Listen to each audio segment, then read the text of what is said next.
Hello, and welcome to our channel.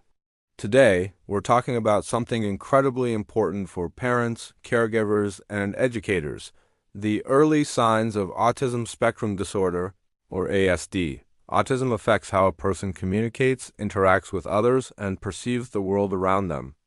Spotting the signs early can make a world of difference in a child's development, ensuring they get the right support when it matters most. So let's explore 7 early signs that you should be aware of. First up is limited eye contact. This is one of the most commonly discussed early indicators. While all babies develop at their own pace, you might notice that a child on the autism spectrum doesn't make or hold eye contact as frequently as other children. They might not look at your face when you re-talking to them or seem to gaze past you rather than at you. It's not about being shy. It's more about a different way their brain processes social cues. If you notice a consistent pattern of avoiding eye contact, it's worth paying closer attention. The second sign is delayed speech or a lack of typical communication. Many children with autism experience delays in their language development. This could mean they start talking later than their peers, or in some cases, they may be nonverbal. You might also notice that instead of using words, they rely more on gestures, sounds, or leading you by the hand to show you what they want. Some children might even lose words they once had, which is known as regression. It's crucial to remember that communication is more than just words, and these alternative methods are their way of trying to connect. Our third sign involves repetitive behaviors. You might see a child engaging in movements like hand flapping, rocking back and forth, spinning in circles, or lining up their toys in a very specific order over and over again. These behaviors, often called stimming, can serve as a way for them to self-soothe when they feel overwhelmed or to regulate their sensory system. While many young children have little habits with autism, these behaviors are often more pronounced, frequent, and can interfere with other activities. Next, number 4 is difficulty responding to their name. Imagine calling your child's name and they don't turn their head or show any sign of recognition. Your first thought might be a hearing issue, but if their hearing has been checked and is fine, this could be an early sign of autism. This isn't about ignoring you. It's often related to challenges with social engagement and processing auditory information in the same way neurotypical children do. They might be so absorbed in their own world that your voice doesn't break through their focus. The fifth sign is a preference for being alone. While a bit of independent play is healthy for all children, a child on the spectrum might consistently prefer to play by themselves for long stretches.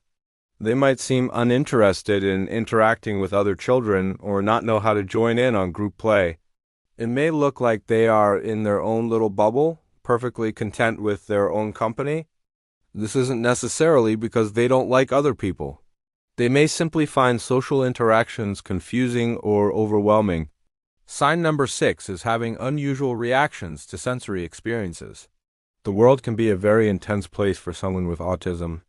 They might be hypersensitive, meaning they are overly responsive to certain sensory inputs. For example, the sound of a vacuum cleaner might be physically painful. The tag on a shirt could feel unbearable, or certain food textures might make them gag. On the other hand, they could be hypersensitive, meaning they are under-responsive. They might not react to loud noises, seem indifferent to pain, or constantly seek out strong sensory input, like crashing into things or smelling objects. Finally, the 7th sign is an intense focus on specific interests or objects. A child might develop a very strong, almost obsessive interest in a particular topic, like trains, dinosaurs, or a specific cartoon character. This fascination often goes beyond a typical childhood hobby. They might talk about it constantly, want to play with only one type of toy, or get very distressed if their routine surrounding this interest is disrupted. While having passions is wonderful, when it excludes most other activities and social opportunities, it can be an indicator of autism. So, what should you do if you recognize some of these signs in a child? It's just really important to know that having 1 or 2 of these signs doesn't automatically mean a child has autism. Every child is unique. However, if you notice a consistent pattern of several of these behaviors, the best first step is to talk to a pediatrician or a child development specialist. Don't wait and see.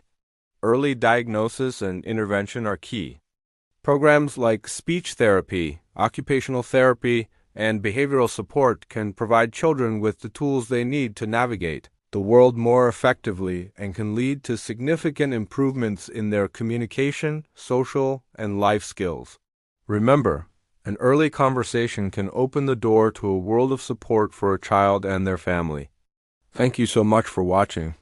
If you found this information helpful, please give this video a thumbs up and consider subscribing to our channel for more content like this. Your support helps us create and share valuable resources.